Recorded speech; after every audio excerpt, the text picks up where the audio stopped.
সূর্য পাগলামি করলে সূর্যকে শান্ত করে নিজের ঘরে এনে শুইয়ে দিল দীপা।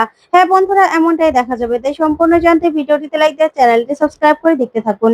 গল্পের শুরুতে দেখা যাবে সোনা ঘুমোচ্ছিল। হঠাৎ করেই রুডির আত্মা সেখানে এসে বলে, সোনা ওঠো, সোনা। তখনই সোনা বলে, কে? কে এখানে? আমি কিন্তু চিৎকার করব। তখনই রুডি সোনার সামনে আসে আর এসেই বলে, আমি? আমাকে এত তাড়াতাড়ি ভুলে গেলে তুমি সোনা? তখন সোনা বলে, রুডি তুমি? তখন রুডি বলে, হ্যাঁ, আমার আত্মা আবার ফিরে এসেছে সোনা। আমি কিন্তু শান্তি পাচ্ছি না। আমার শরীর জ্বলে পড়ে যাচ্ছে। আমার খুনি, আমার খুনি, সে আশেপাশে ঘুরছে সোনা। সে এখনো শাস্তি পায়নি। আর সে তোমাদের বাড়িতেই আসে। সেগুলো আমার ভালো লাগে না সোনা, ভালো লাগে না। তখন সোনা বলে, কি বলছো তুমি এসব? কি বলছো? তখন রুডি বলে, হ্যাঁ, আমি আমি তোমার মাকে ছাড়বো না। এই বলে রুডি দরজাটা খুলে চলে যেতে লাগলেই তখনই সোনা বলে, কি ব্যাপার? রুডি আত্মা হলে দরজা খুলে কোথায় যাচ্ছে? দেখি তো। এই বলে রুডির পিছন পিছন যায় সোনা। ওইদিকে রুডি নিচে নেমে চলে যেতে লাগলেই সোনা বলে, দাঁড়াও। তখন রুডি দাঁড়িয়ে পড়ে। তখন সোনার দিকে তাকায় রুডি। আর সোনাও রুডির দিকে তাকিয়ে নিচে নেমে আসতে থাকে। তারপরে দেখা যাবে রুডি সেখান থেকে কোনো মতে পালিয়ে যায়। ওইদিকে সোনা নিচে নেমে আসে। আর নিচে নেমে এসেই রুডিকে দেখতে পায় না। তখন সোনা বলে, কি ব্যাপার? এখানেই তো ছিল। কোথায় চলে গেল? কোথায় চলে গেল রুডি? তখন এই বলে খুঁজতে যাবে তখনই সেখানে কুন্তলা হাজির হয়। আর কুন্তলা আসলেই তখন সোনা বলে, একি, এই সময় আপনি এখানে? তখন কুন্তলা বলে, সোনা, তুমি এখানে? তুমি এখানে কি করছো? তখন সোনা বলে, হ্যাঁ, আমার ঘুম আসছিল না, তাই আমি এখানে এসেছিলাম। তখন কুন্তলা বলে, সোনা, রুডির আত্মা, রুডির আত্মা আমার কাছে এসেছিল। তখন সোনা বলে, কি বলছেন আপনি? রুডির আত্মা মানে? তখন কুন্তলা বলে, হ্যাঁ, আসলে ওর খুনি তো জেল থেকে ছাড়া পেয়েছে, তাই না? এদিক ওদিক ঘুরে বেড়াচ্ছে। তাই রুডির আত্মা শান্তি পাচ্ছে না। তাই আর রুডি আমার কাছে এসেছিল। বলল যে ওর আত্মা শান্তি চাই। ওর শরীর নাকি জ্বলে পড়ে যাচ্ছে। তখনই সোনা বলে, কি আশ্চর্য! আমাকেও তো রুডি এই একই কথা বলেছে। তখন কুন্তলা বলে, তোমার কাছেও এসেছিল? তখন সোনা বলে, হ্যাঁ, এসেছিল। তখন কুন্তলা বলে, সোনা, তুমি পারো একমাত্র রুডির আত্মাকে শান্তি দিতে। তুমি না ওই দীপাকে ধারে কাছে আসতে দেবে না। তখন এই কথা শুনে সোনা রেগে যায় আর বলে, হ্যাঁ, আমি আমি ওই দীপা সেনগুপ্তকে কিছুতেই আমাদের ধারে কাছে আসতে দেবো না।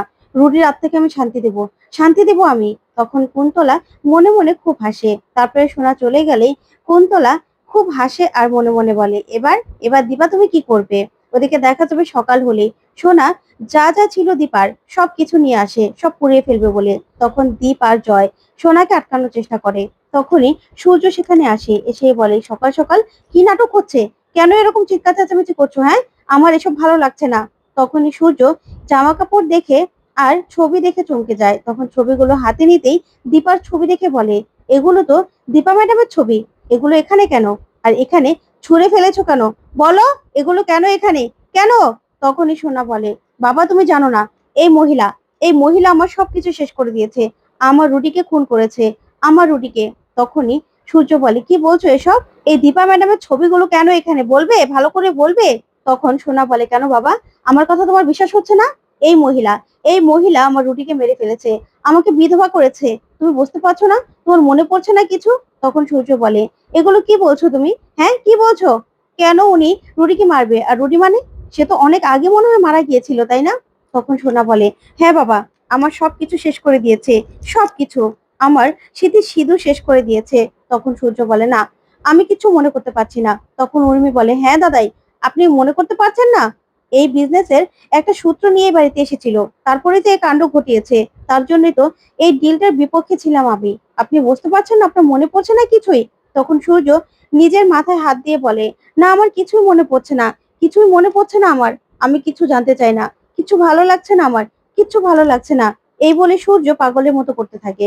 তখনই সূর্যের বাবা আসে। এসে বলে, সূর্য, মাথা খারাপ করো না, এভাবে এরকম পাগলামো করো না, শান্ত হও, শান্ত হও। আমরা সবাই আছি তো? আচ্ছা সোনা দিদি ভাই, কেন এরকম করছো বলো তো? কেন এরকম করছো? তখনই সোনা বলে, কেন দাদা, আমাকে আমাকেই তোমরা কেন সবসময় আটকাও? তখন জয় বলে, আচ্ছা সোনা, এরকম পাগলামো করার কি কোনো দরকার আছে? তখন উর্মি বলে, সোনা, দেখছিস তো তোর বাবা অসুস্থ হয়ে পড়ছে, তুই প্লিজ এরকম করিস না, এরকম করিস না তুই। তখন সোনা বলে, কেন করব না? ওইদিকে দীপা তখনই সেনগুপ্ত বাড়িতে আসে। তখন দীপার পিছন পিছন রূপাও আসে। তখন রূপাকে দেখে দীপা বলে, রূপা, তুই এখানে? তোকে বললাম না যে যা করার আমি একাই করব? তখন রূপা বলে, আমি জানি মা, বরাবরের মতো তুমি সবকিছু ঠিক করে দেবে। সেটা আমার তোমার উপর ভরসা আছে। আমি জানি তুমি পারবে।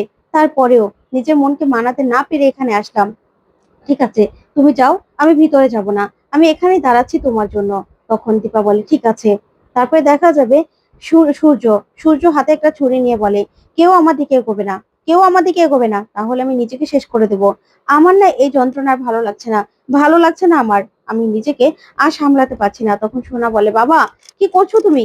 তখনই সূর্য নিজের গলায় ছুরিটা ধরে আর বলে, কেউ আমার কাছে আসবে না, কেউ আসবে না, তাহলে আমি নিজেকে শেষ করে দেবো, শেষ করে দেবো আমি নিজেকে। তখন সবাই সূর্যকে থামানোর চেষ্টা করে, কিন্তু কিছুতেই সূর্য কারো কোনো কথা শুনে না। তখন সেখানে চলে আসে দীপা। আর দীপা দীপা এসেই সূর্যের এরকম কাণ্ড দেখে চমকে যায়। তখনই দীপা বলে, ডাক্তারবাবু, আপনি মাথাটা ঠান্ডা করুন, এটা নামিয়ে ফেলুন, এটা আমাকে দিয়ে দিন। তখন সূর্য বলে, না, আমি আমার নিজেকে শেষ করে দেবো, শেষ করে দেবো আমি। তখন দীপা বলে, দেখুন ডাক্তারবাবু, ডক্টর সেনগুপ্ত, এটা আপনার অপারেশন টেবিলেই মানায়, এখানে মানায় না। প্লিজ আপনার গলা থেকে এটা নামিয়ে ফেলুন। তখন সূর্যের সোনার বলা কথাগুলো মনে পড়ে। তখনই সূর্য বলে, আপনি আপনি তো সবকিছু শেষ করে দিয়েছেন, তাই তো? আপনি আবার কেন এসেছেন? কেন এসেছেন এখানে? আপনি চলে যান, এখান থেকে চলে যান। তখন দীপা বলে, আচ্ছা আমি চলে যাবো তো, আগে আপনি ছুরিটা আমার কাছে দিয়ে দিন, আমাকে দিয়ে দিন, এটা আপনার হাতে মানায় না। তখন সূর্য বলে, না, আমি নিজেকে শেষ করে দেবো, শেষ করে দেবো আমি নিজেকে। আপনি আপনি সব শেষ করে দিয়েছেন, আপনি চলে যান, এখান থেকে চলে যান। তখনই দীপা আস্তে আস্তে সূর্যের কাছে যায় আর গিয়ে বলে, দিয়ে দিন, এটা আমাকে দিয়ে দিন। এটা এটা এভাবে চালানোর জিনিস নয় ডাক্তারবাবু।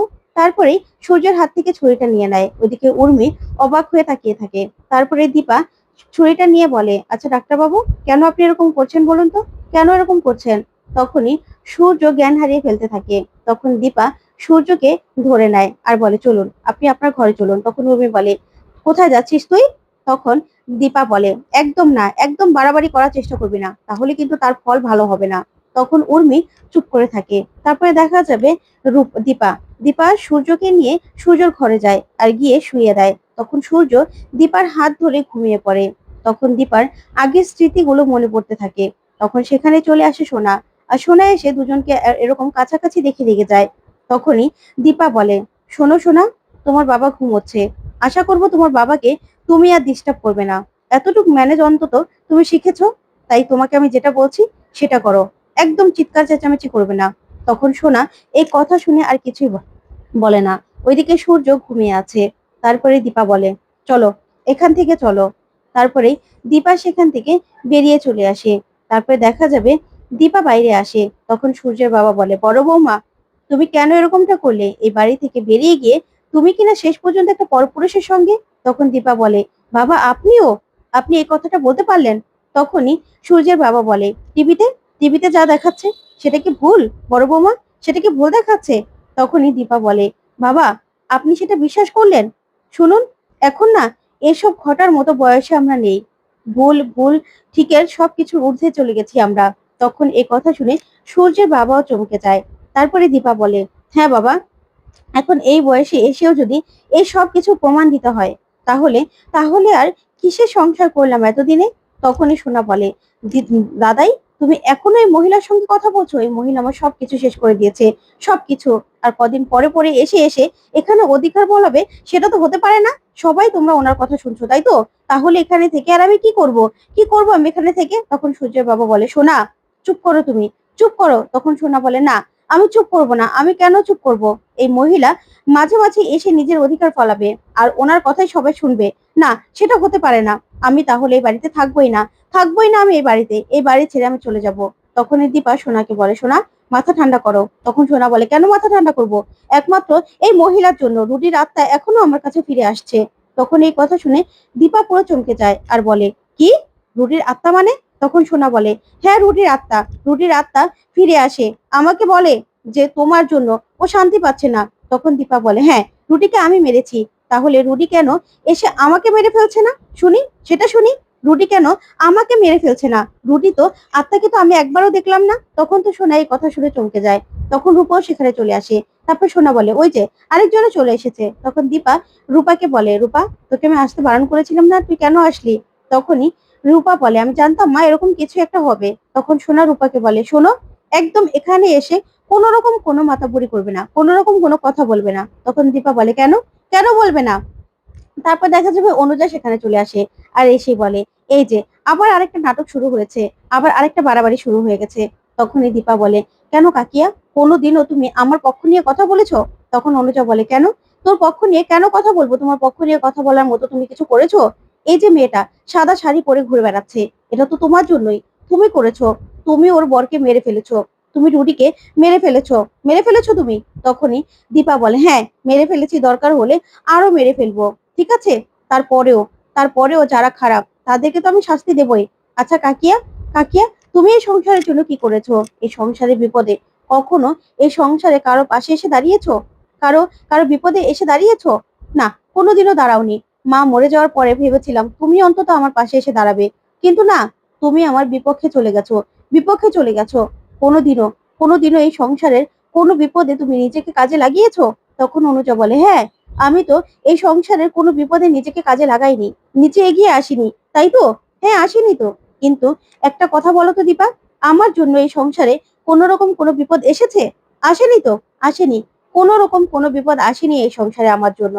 বিপদগুলো তুমি ঘাড়ে করে নিয়ে এসেছো, আর তুমি সেই বিপদ থেকে সবাইকে উদ্ধার করেছো। সেটা অস্বীকার করতে পারবে? পারবে অস্বীকার করতে? তখন দীপা এই কথা শুনে অবাক হয়ে অনুজার দিকে তাকিয়ে থাকে। তখন অনুজা বলে, হ্যাঁ, বিপদগুলো তোমার জন্যই। তুমি যতদিন এই বাড়িতে এসেছো ততদিন বিপদ ঘাড়ে করে এই বাড়িতে নিয়ে এসেছো, কিন্তু আমার জন্য কোনো বিপদ আসেওনি, তার জন্য আমি কোনো বিপদে কারোর সামনে আসিওনি। বুঝতে পেরেছো? তখনই উর্মি বলে, একদম ঠিক কথা বলেছো কাকিয়া, ঠিক কথা বলেছো। ও সবসময় নিজে বিপদ টেনে এনে তারপরেই সে বিপদগুলোকে সলভ করে নিজে মহান হওয়ার চেষ্টা করেছে, মহান হতে চেয়েছে। কিন্তু তোর এতে যে কত ক্ষতি হয়েছে তুই সেটা বুঝতে পেরেছিস তুই? তখন রূপা বলে, উনি এই বাড়িতে আসতে পারবে না। কেন এসেছো তুমি? কেন আসো এই বাড়িতে? কেন আসো? তুমি আমার জীবনটা পুরো শেষ করে দিয়েছো তুমি আমার জীবনটা। তুমি এই বাড়িতে আসবে না। ওইদিকে উর্মি এই কাণ্ডগুলো দেখে খুব খুশি হয়, মনে মনে বলে, আমার তো কিছু করতেই হচ্ছে না, সবাই সবার মতো সবার সঙ্গে লড়াই করে যাচ্ছে। তখন দীপা বলে, শোনো কাকিয়া, এই বাড়িতে এই বাড়িতে বিপদের সময় আমি পাশে ছিলাম। আর শোন শোনা, আমি না বিপদ দেখলে এরকমই চলে আসবো। তখনই সূর্যের বাবা বলে, ব্যাস ব্যাস বড় বৌমা, তুমি চুপ করো তুমি। আর অনুজা, তোমার পাশে আমি দাদা হিসেবে দাঁড়াতে পারিনি, সেটা আমার ব্যর্থতা, তুমি আমাকে ক্ষমা করে দাও। ঠিকই তো, কোনোদিনও তোমার জন্য কোনো বিপদ এই বাড়িতে আসেনি। তুমি শুধুমাত্র এই সংসারে থেকেই গেছো, তুমি এই সংসারের জন্য করেই গেছো, কিন্তু তোমার জন্য আমি কিছু করতে পারিনি। তখনই দীপা এই কথাগুলো শুনে চমকে যায়। তখন সূর্যের বাবা বলে, বড় বৌমা, অনেক হয়েছে, অনেক অনেক কাহিনী এখানে হয়েছে, আর নয়, তুমি এবার এখান থেকে চলে যাও তুমি এখান থেকে। তখনই দীপা এই কথা শুনে খুব কষ্ট পায়। তখন সূর্যের বাবা বলে, হাত জোর করে তোমাকে বলছি তোমাকে এখান থেকে তুমি চলে যাও।